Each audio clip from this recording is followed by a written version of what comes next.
Saludos chicos, espero que ya hayan leído la biografía de Viktor Frankl y hayan podido ver el video sobre la vida de Viktor Frankl.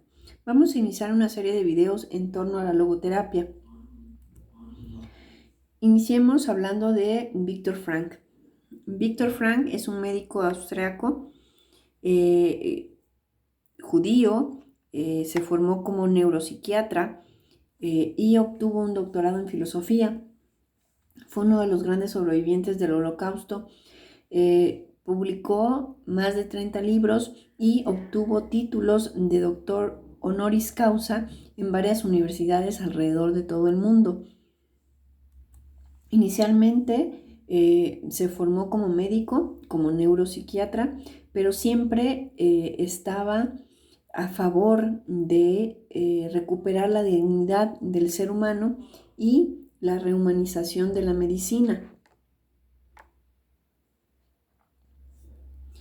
Él formó parte del movimiento psicoanalítico de Sigmund Freud y posteriormente se unió a Alfred Adler y su psicología individual. Sin embargo, siempre estuvo, pues le gustó la filosofía existencial, sobre todo al retomar temas sobre el sentido de vida, la libertad y la responsabilidad, razón por la cual empezó a alejarse de sus escuelas anteriores y empezó a consolidar su propio pensamiento. Él trabajó en la Policlínica de Viena, una de las únicas instituciones que permitían que ejercieran médicos judíos. Durante su estancia en el Policlínico de Viena, dirigió programas de atención, sobre todo en temas relacionados con la neurosis depresiva, el suicidio, las fobias, la psicosis, entre otros temas. Él hablaba de momentos en la vida humana en el cual podemos percibir nuestro sentido. Él hablaba de estos momentos como experimentum crucis y él decía o determinaba que en estos momentos es donde podemos conocer dos razas de hombres, los hombres decentes y los hombres indecentes. Para Viktor Frankl, los hombres decentes son aquellos que pueden mostrar altruismo, bondad, comprensión, y los hombres indecentes son aquellos que pueden mostrar sadismo y crueldad. Él decía que en las condiciones en las que él vivió durante el Holocausto podía encontrar hombres decentes dentro de los carceleros y hombres indecentes que podían manifestar sadismo y crueldad dentro de sus mismos compañeros reclusos. Fran, al momento de entrar al campo de concentración, se le asignó el número 119-104 y durante su estancia en los campos de concentración, pues fue forzado a trabajos de sol a sol.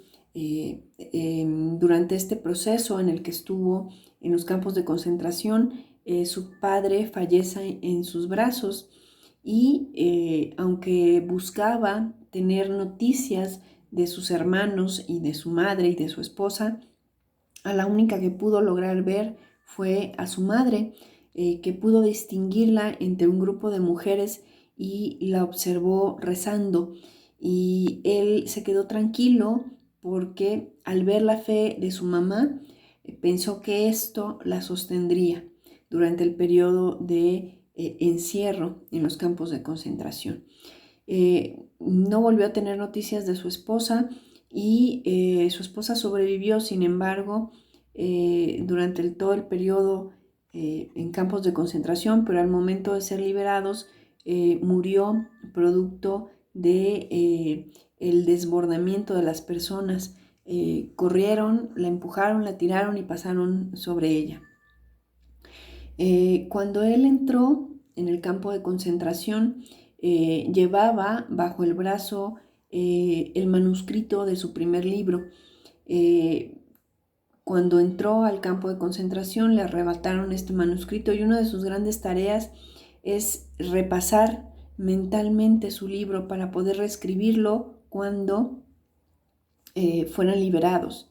Este libro fue publicado en 1945 y fue traducido al español bajo el título Psicoanálisis y Existencialismo.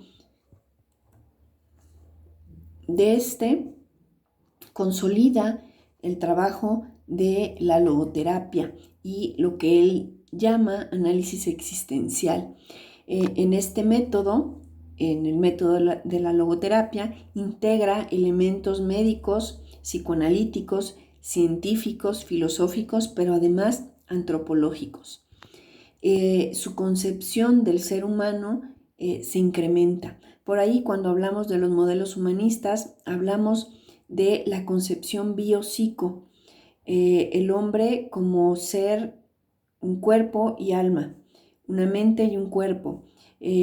Hablamos con Carl Rogers sobre su concepción biopsicosocial, un ser cuerpo, mente, pero además relacional. Bueno, pues Viktor Frankl integra un nuevo componente y denomina al ser humano como una entidad bio-psico-socio-espiritual. Él hace hincapié en la búsqueda de esta parte espiritual, en la búsqueda del sentido de vida. Él habla acerca de este sentido de vida y clasifica a los valores que nos dan sentido a la vida en 3 grupos. Los valores creativos, que son aquellos que encontramos a través de nuestros propios actos. Es el sentido que encontramos de nuestra vida a través de proyectos, de tareas, de trabajos, que tienen que ver con la puesta en marcha de la creatividad, el arte, la música, la escritura, la invención, etc. El segundo valor tiene que ver con los valores vivenciales, tiene que ver con cómo nos vivenciamos ante la presencia pasiva del universo o bien ante la relación con el otro. Para Viktor Frankl, los valores vivenciales incluimos ahí las experiencias estéticas ante una obra de arte o bien ante una maravilla natural. Seguro ustedes han sentido este valor vivencial cuando están ante un paisaje, ante el mar o ante una obra pictórica importante.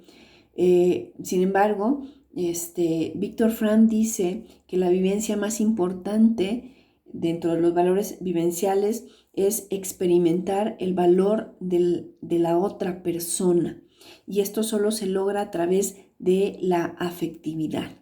El tercer valor es el valor de actitud. Para Viktor Frankl, esta es la tercera vía para descubrir nuestro sentido y tiene que ver con la forma en que nosotros elegimos nuestra actitud ante las situaciones que se nos presentan. Sobre todo ante situaciones que tienen que ver con el sufrimiento, la culpa y la muerte.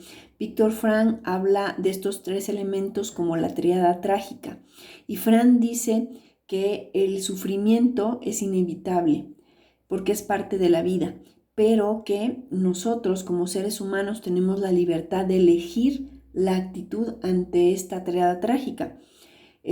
Para Viktor Frankl, el sufrimiento no debe buscarse, sino más bien tiene que ver con afrontar algo inevitable, y la actitud correcta sería la aceptación. A través de esta aceptación se engrandece, se fortalece, se templa y se le da riqueza a la vida humana. ¿De qué manera? Pues porque encontramos y separamos lo verdaderamente importante de lo trivial. Y yo les pregunto, en esta época de cuarentena en la que tienen que estar recluidos en casa, ¿han podido desarrollar este valor de actitud? Este valor de darse cuenta de lo trivial y lo realmente importante de su existencia. Se los dejo de tarea. Bueno. Viktor Frankl habla de un suprasentido, lo que denomina como un sentido último de vida. Recuerden cuando hablamos de los atributos existenciales y hablábamos que los filósofos existencialistas postulaban que había una ausencia de sentido, que no había un sentido y que nosotros tendríamos que darle un sentido a nuestra vida. Frank, en contra de estos filósofos existenciales, propone la existencia de un suprasentido. Para Frank hay un sentido superior, es un sentido impuesto por otro ser y que necesitamos aprender algo de esto que este ser nos da en la vida para aprender cuál es nuestro gran sentido último. A lo mejor, si les explico un poco y ustedes lo ponen en la vida de Víctor Frank, Víctor Frank vivió el Holocausto, vivió lo que es estar recluido en un campo de concentración, vivió el hecho de perder a su familia y producto de esta vivencia pudo desarrollar su corriente, la logoterapia, su escuela. Digámoslo así, pareciera que un ser superior lo llevó a vivir esta experiencia para que pudiera desarrollar su más grande obra. Digamos que este sentido es el sentido último de la vida. No depende de nosotros, ni de nuestros proyectos, ni de nuestra dignidad. Hay un sentido superior que le da trascendencia al ser humano.